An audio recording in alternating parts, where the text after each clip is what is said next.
El tema objeto de esta segunda mesa es fundamentalmente el tema de la participación de los niños, niñas y adolescentes. Como creo que ya les han comentado esta mañana,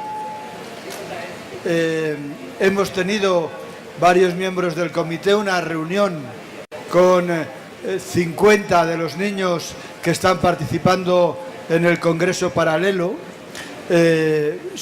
para que nos hicieran llegar sus opiniones en relación a un tema muy concreto que es la inversión en infancia. No obstante, como era de esperar, no solo nos han hecho llegar su opinión sobre la inversión en infancia, sino también sus reivindicaciones en el ejercicio de sus derechos. Y la primera que nos han hecho llegar es que no estaban de acuerdo en estar en un congreso paralelo y que lo que querían era estar en el mismo congreso participando y que querían que se les dedicara las mismas horas que se les dedica a los adultos y que si nosotros, que somos los más preocupados por la participación, los tenemos marginados, pues ¿qué ocurre con el resto de la sociedad, ¿no? Y por lo tanto nos han vuelto a dar una lección esta mañana de participación y un poco de lo que se trata ahora es de ver cómo el comité en sus trabajos ha ido viendo la participación y qué retos ve en el marco de la participación. Ahora voy a tomar algunos minutos para explicar un poco más cuál es el papel del Comité para los Derechos del Niño y específicamente cómo el comité está cada vez más abierto a todas las causas de los adolescentes, así como a la de los niños. Bueno, ustedes como lo saben ya, el comité cuenta con 18 miembros y se encarga de revisar los reportes o informes sometidos o presentados por los Estados miembros. La función del comité ha aumentado en los últimos 10 o 15 años, especialmente con la adopción de los protocolos, uno sobre la pornografía y la prostitución infantil y el segundo sobre el involucramiento de los niños en los conflictos armados. El comité recibe entonces las quejas sobre las violaciones y los Estados miembros tienen que estudiar estas quejas en relación a los protocolos. El protocolo ha trabajado por más de 20 años y yo creo que a través de estos años ha mejorado su función. Puedo ver que una idea puede resumir el papel del comité, es la acción educativa del comité para construir un diálogo participativo con los Estados miembros. Esto puede decirse también para otros organismos, parte de los tratados,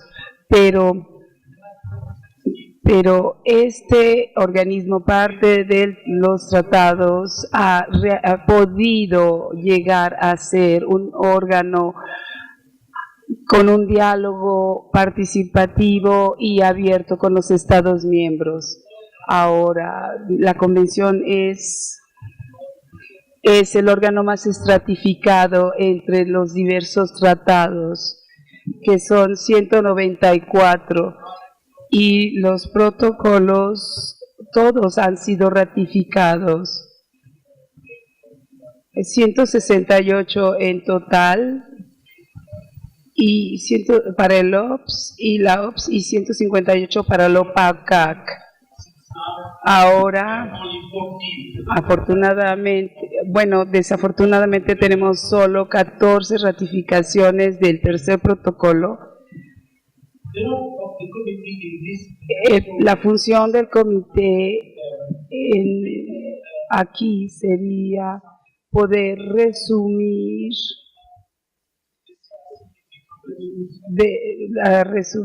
lo que la convención ha recibido en cuanto a las reservaciones, o sea, en cuanto a las reticencias de los distintos Estados miembros, o sea, ha habido abandono de ratificaciones y ha habido, pero sin embargo, cada vez hemos logrado más por parte de los Estados miembros.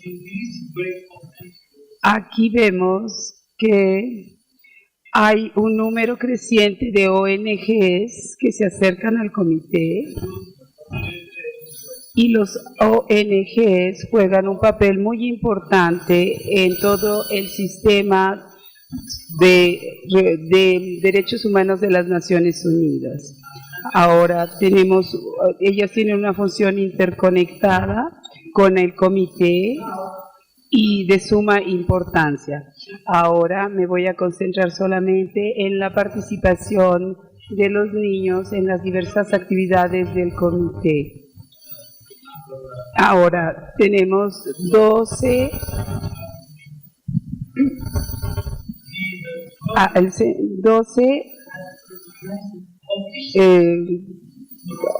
recomendaciones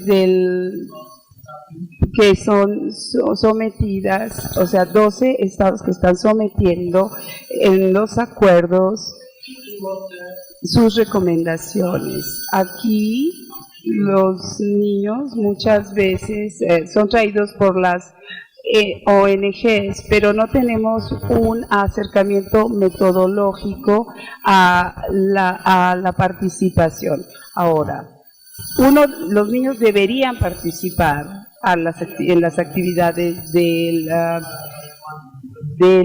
comité. En el ordenamiento general, en el artículo 1.31, está establecido que los niños pueden ir a Ginebra y pueden presentar los informes relativos a su Estado miembro. Puedo decir también que esta interconectividad juega un papel muy importante porque estos reportes, estos informes de los niños son guías para el comité. Y también estos informes los hacen por su parte las ONGs, quienes ayudan a los niños a elaborar los suyos y son presentados al comité y el comité los toma en consideración en todo lo que se refiere al respeto de sus derechos, a la aplicación de sus derechos, y de esta manera puede asignar recursos para implementar mecanismos para que ellos sean respetados. Entonces, poco a poco la función del comité se ha ido transformando. Hemos visto que no estábamos preparados para trabajar con niños, pero que poco a poco hemos estado mejorando el papel que jugamos en él y hemos mejorado las acciones del comité. Ahora estamos en la posición de poder presentar comunicados en los que los niños participan, y deberíamos darles siempre la oportunidad a estos niños de tener una voz y siempre poder presentar sus opiniones. Por ello, se debe abrir a los niños el foro del comité y abrirles su asistencia también a Ginebra. Yo tendría muchas cosas que decir, pero ya no puedo extenderme más, por ello agradezco su atención. La participación es un derecho que tienen todos los niños. El derecho a participar está escrito en la Convención de las Naciones Unidas en el artículo 12. El artículo 12 considera, al igual que el artículo 2, la no discriminación, el mejor interés del niño y el derecho a la sobrevivencia y el desarrollo como uno de los principios generales de las Naciones Unidas y de la Convención de los Derechos del Niño, de la Infancia. El artículo 12 dice, en sustancia, dos cosas importantes. La primera es que el niño, toda materia que concierna al niño y a la niña, se le debe de informar. Y el segundo punto de vista en cuanto al niño, que el niño se debe de tomar en consideración sobre todas las cosas. Ambas cosas son indivisibles, ambas son lógicas. Lo que sería aquí interesante sería que el niño exprese su punto de vista, para que pueda de esta manera tomarlo en cuenta. Asimismo, la Convención de Derechos de Niños, de acuerdo con los niños, tiene alrededor de 40 derechos diferentes, pero el derecho de expresarse es, de acuerdo al punto de vista, un derecho especial, ya que debe de aplicarse para el ejercicio de todos sus derechos. Y esto se trató en la Convención. Algunas palabras en cuanto a la justificación de este artículo. El niño es un ser humano. El niño no es mayor de edad, como esto se mencionó previamente en la mañana. Sin embargo, el niño es un ser humano quien es vulnerable y dependiente, que depende de los adultos, de todo tipo de adultos, padres en primer lugar, pero asimismo de sus maestros, trabajadores sociales, etc.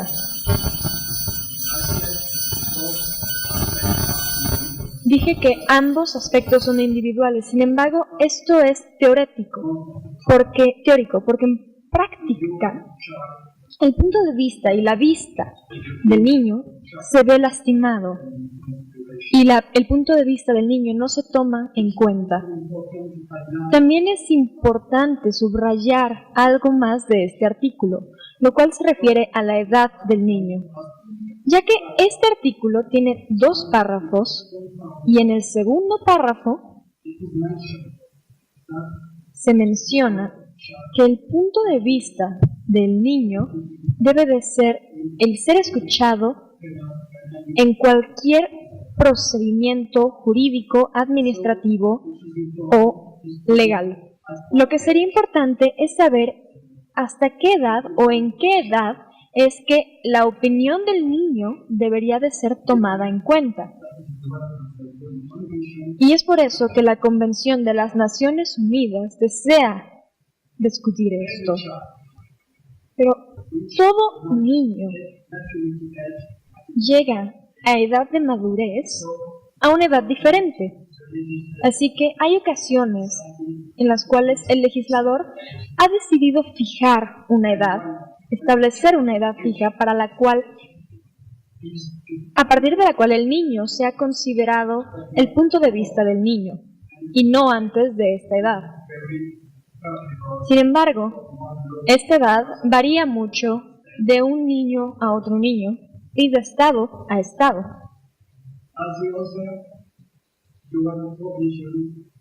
Otra provisión de las Naciones Unidas dicen que este principio debe de ser implementado con todas las regulaciones y legislaciones de cada partido y estado. Sin embargo, según el Estado presente al Comité los informes periódicos, el Comité debe observar que frecuentemente no se está ejerciendo de manera correcta este principio, como una legislatura nacional. Por lo general, este papel se implementa o se pone en marcha en ciertas instancias, como mencioné previamente. Así que dependiendo de la congregación, el comité les recuerda cada vez que sea necesario al Estado parte que deben de poner en marcha, ejercer de manera integral el derecho del niño de añadir su punto de vista para que éste sea tomado en cuenta. El derecho a la participación tiene diferentes formas. Algunas de estas son lo que yo llamo espontáneas. No tienen regla para el ejercicio de esta regla en un ambiente familiar, por ejemplo.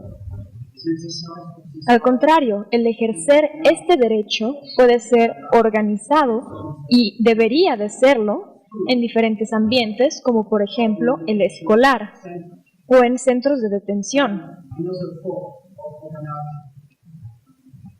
Otra forma de participación infantil organizada es, por ejemplo, que en algunos estados existen departamentos de niños. Y en este caso, los niños tienen la competencia de discutir todo lo que se relacione con su derecho de ejercer su opinión, asimismo de hacerle propuestas al cuerpo legislativo, etc. En conclusión, me gustaría resaltar que el derecho a participar es uno de suma importancia. Y si no se respeta este derecho, la mayoría de los demás derechos tampoco se van a respetar nuevamente. Nuevamente, muchas gracias por su atención. Buenas tardes a todos y todas. Gracias por estar aquí. Gracias por permitirnos decir lo que pensamos al respecto de este tema tan importante que es la participación de nuestros niños, niñas y adolescentes. Yo quisiera contestarme únicamente a 3 preguntas en esta intervención. La primera, ¿por qué nos encontramos hablando aquí de participación de los niños, niñas y adolescentes? ¿Por qué le estamos dando esa importancia aquí en este congreso al tema de la participación de niños, niñas y adolescentes? Yo creo que sí, una respuesta puede ser porque la convención nos manda. Otra respuesta también podría ser porque hay cientos y miles de experiencias de participación a lo largo y ancho de todos los continentes. Particularmente en nuestra región tenemos años ya, decenas de años de haber promovido la participación de los niños. Entonces, es importante sistematizar, es importante reflexionar sobre eso y eso es lo que estamos haciendo en este momento. Pero la cuestión más importante por la cual hemos participado, por lo cual estamos hablando de participación, a mi entender en este momento, es porque ese proceso que hemos estado desarrollando, ese dinamismo que hemos estado logrando con los chicos a nivel mundial, está logrando cambiar. Es un nuevo ingrediente que está dando otro impulso a todo lo que es la defensa de los derechos de los niños, niñas y adolescentes. Estamos entendiendo todos de que por ahí va el camino, porque ahí está la potencia real de lo que requerimos hacer para lograr que los derechos de los niños, niñas y adolescentes logren realmente instalarse en la práctica de todas nuestras familias, de todas nuestras sociedades y de nuestros estados. Esa es la primera pregunta. La segunda, ¿en qué nos basamos para que participen los niños, niñas y adolescentes? Ya se dijo aquí, el artículo 9 de la Convención, y podemos de hecho hacer una lectura y encontrar que hay varios artículos, varios momentos en la que la Convención topa la necesidad de la participación. Cuando habla de participar en los procesos judiciales, en decisiones administrativas, etcétera, etcétera, etcétera. Todo eso es participación, así es, todo eso es participación. Pero lo que no nos podemos olvidar es que la participación es intrínseca al hecho de haberles declarado titulares de derechos.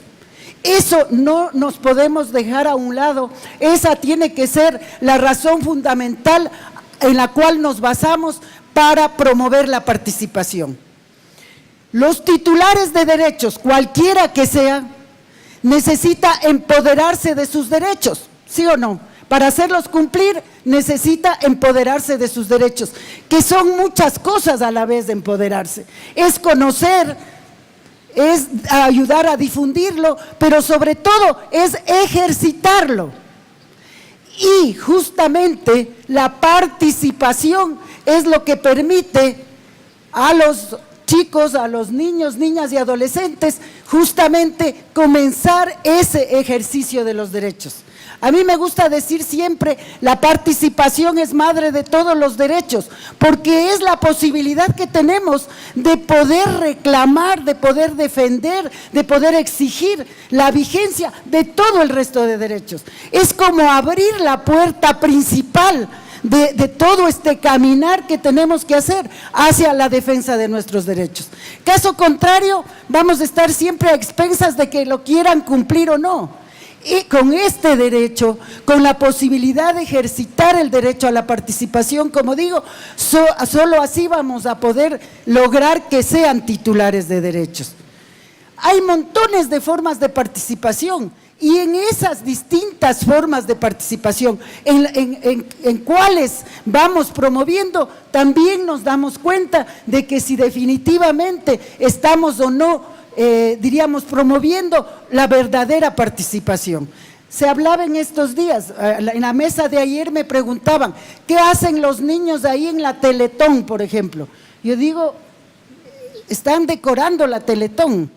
O sea, hay distintas formas de manipular y de utilizar y de decir que se está participando los niños. Y en eso no nos podemos equivocar. Necesitamos consultarles sobre todos los asuntos de su interés. Necesitamos, a más de consultarlos, necesitamos ponerlo en práctica, porque también resulta que es un juego muchas veces el hecho de que luego que les hemos consultado, yo no sé, parece que los archivamos las cosas que nos dicen o no nos parecen a nuestro criterio. Total, nosotros somos los que escribimos y luego no queda nada de lo que ha sido sus planteamientos. O sea, necesitamos consultarles y consultarles y consultarles, estar pendientes de que siempre se ejerza eso, pero que igualmente necesitamos incluir en todas las decisiones que vamos tomando sobre ellos.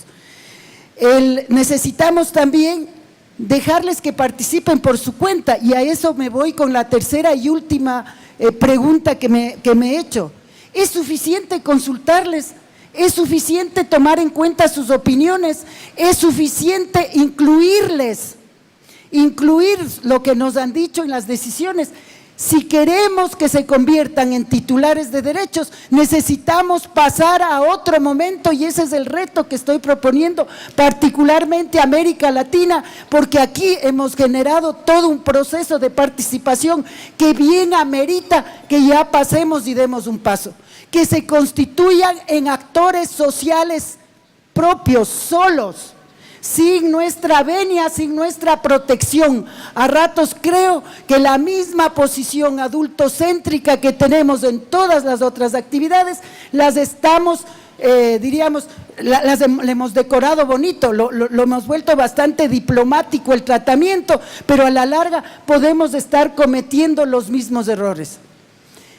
Se trata, yo decía en Costa Rica recién que estuve visitando, les decía, se trata de dejarles que se organicen solos. Y alguien me levantó la mano para hablar y me dijo, no se trata que se organicen solos, se trata de que les entreguemos el poder. Ese poder real que nace de su capacidad, de la posibilidad de sentir sus propios deseos, sus propios intereses, que tanto lo pregonamos en el discurso, pues de hacerlo vigente. Cuando yo me graduaba en el doctorado, alguien me preguntó una vez, porque hice sobre la participación de niños, y uno de los profesores dijo, ¿qué es eso? ¿Qué es esa locura? Eso es una locura teórica, venir a plantear que los niños van a participar. Los niños tienen que estar jugando, tienen que estar estudiando, no existe la participación. O sea, Y todos ese tipo de planteamientos a la larga esconden lo mismo exactamente que estoy planteando. La necesidad de devolver, de entregarles un poder mucho más real y de que ellos mismos puedan decidir sus propias organizaciones, puedan decidir sus propias agendas. Las agendas de pronto no son lo complicadas y lo difíciles que son nuestras agendas y a larguísimo plazo que ponemos nuestras agendas, etcétera, etcétera. Pronto son cosas muy sencillas, muy concretas, relacionadas con su ambiente concreto, pero que realmente vayan ellos tomando la decisión de hacerlo. ¿Qué gana el país? ¿Qué ganamos nosotros con esto? Pueden estarse preguntando. ¿Qué ganamos? Ganamos en democracia. Y la democracia nos está haciendo mucha falta en todos nuestros países. Ganamos en democracia, ganamos un nuevo actor social que va a podernos dar elementos de cómo actuar frente a sus requerimientos, pero no solo eso, sino que sobre todo ellos van a prepararse de otra forma, van a vivir de la democracia en sí mismos y van a tener la capacidad de cuando tengan que gobernarnos poder realmente hacer una buena democracia. Salimos ganando en muchos sentidos y podríamos extendernos toda la tarde diciendo en qué nomás podemos ganar y ganar todos.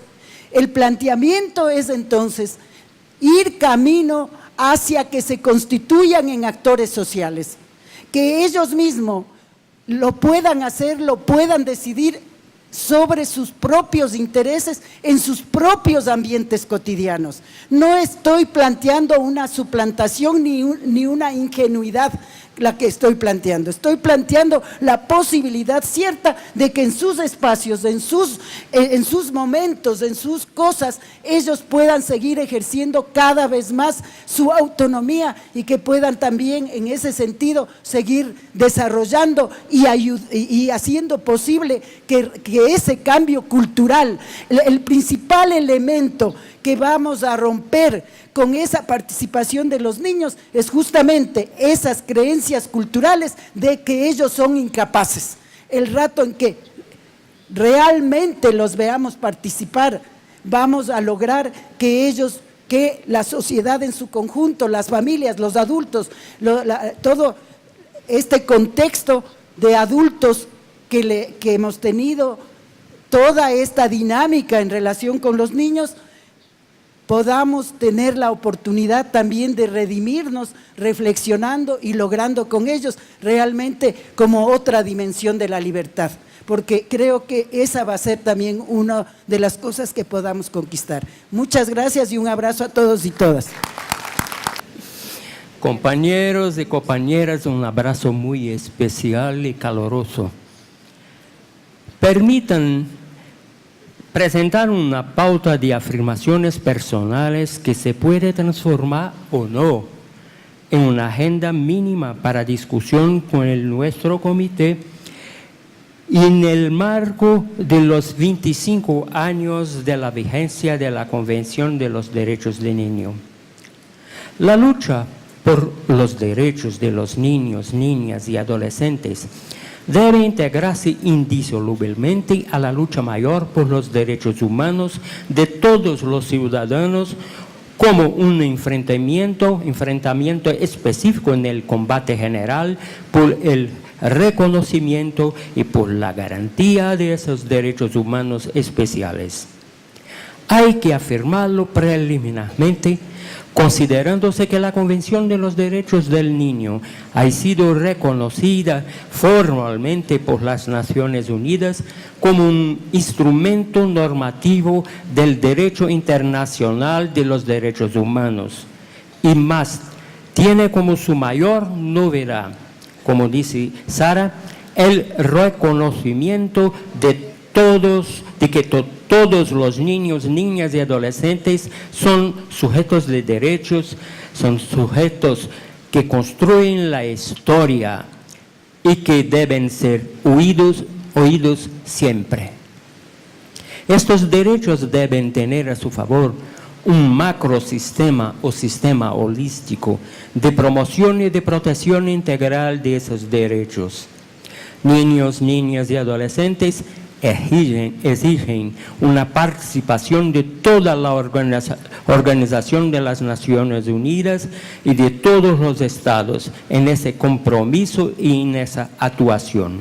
Gobierno, parlamento, justicia, academia y sociedad civil organizada, haciendo los mecanismos de implementación de la Convención más eficiente en términos de logros y eficaces en términos de impactos sociales.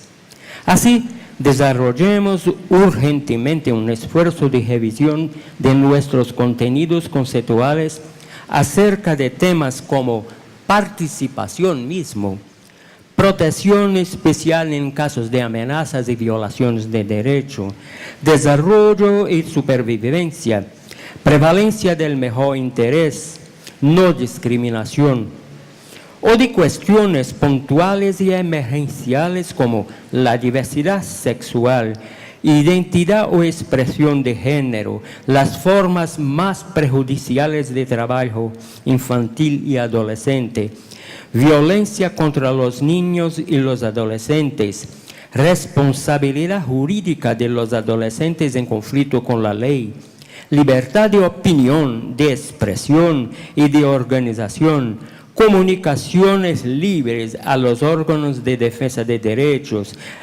inversiones y presupuestos públicos. Desarrollemos también nuestras estrategias más ampliamente, profundizando alianzas con los que luchan por el pleno cumplimiento de los derechos humanos de todos los ciudadanos y ciudadanas en general, con especial atención para los que luchan por los derechos humanos específicos de las clases populares, de los vulnerables en la realización de sus derechos, tales como las mujeres, los afrodescendientes, los pueblos indígenas, las lesbianas, gays, bisexuales, transexuales, los sin tierra y sin techo, los gitanos, las personas con diversas capacidades llamadas personas con discapacidad, los que viven con el SIDA, los que sufren mentalmente, incluso los adictos a las drogas lícitas y ilícitas, los encarcelados. O sea, siempre transitando del general al especial y del especial al general, sin reduccionismos, sin corporativismos, sin personalismos o falsas imparcialidades. Las luchas por la prevalencia de los derechos humanos generales y generacionales en las relaciones internas e internacionales de nuestros países en el mundo depende mucho de que nuestra lucha se haga aliada de otra lucha gemela, de aquella por el reconocimiento de que el mero desarrollo económico es muy estricto e insatisfactorio cuando se trata de la búsqueda por un mundo mejor, más libre y más fraterno. Si haciendo necesario entonces que el desarrollo humano sea buscado de forma más amplia, radical y autosustentable. No hay espacio para los derechos si realizaren en un modelo neoliberal, económico-social de submisión, de exclusión y de subalternización de largas parcelas de la población. Hay una fuerte necesidad de que se junte nuestro movimiento por los derechos humanos de niños y niñas y adolescentes a las luchas por un nuevo modelo de desarrollo que abarca las luchas por la tierra y por la morada, por el medio ambiente, por los derechos del consumidor, por la diversidad cultural, regional y local, por el derecho a la libre reterritorialización, o sea, la migración, por el derecho al cuerpo y a la diversidad de orientación sexual y de identidad o de expresión de género. Se torna importante lucharse contra todas las formas de submisión adultocéntrica, todas las formas de protección tutelar, autoritaria, higienista, represivo-asistencialistas, como en un retorno repudiable de algunos actores sociales y sus agentes públicos a los paradigmas y principios de la doctrina tutelar, llamada de doctrina de situación irregular. Debido a esto, nosotros tenemos que señalar determinadas banderas emergenciales y urgentes, con ciertas dificultades, pero con el apoyo valioso de las instancias y de las personas más progresistas del gobierno, de la sociedad organizada y del medio académico.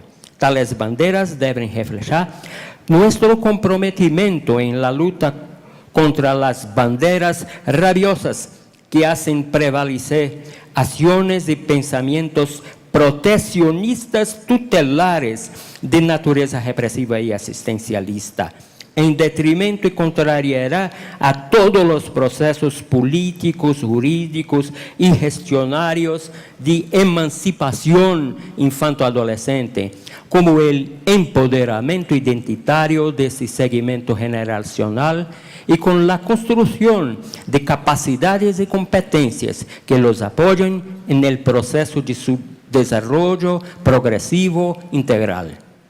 Los cuidados y responsabilidades del Estado, de la sociedad y de la familia ampliada y en nuevos arreglos deben armonizarse con la lucha por la dignidad, la igualdad, la libertad, la diversidad y la participación protagónica de los niños, niñas y adolescentes.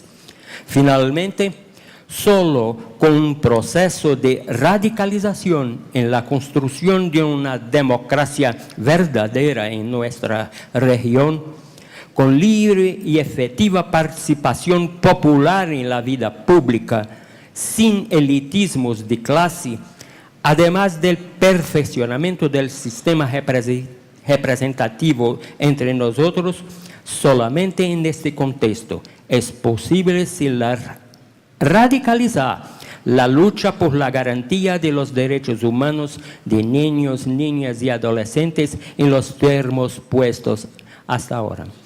Gracias y Ashe Baba para todos, como se habla en mi provincia, Bahía. Fuerza y amor en nombre de Dios Todopoderoso. Ashe Baba, Oxalá, Oxaguean.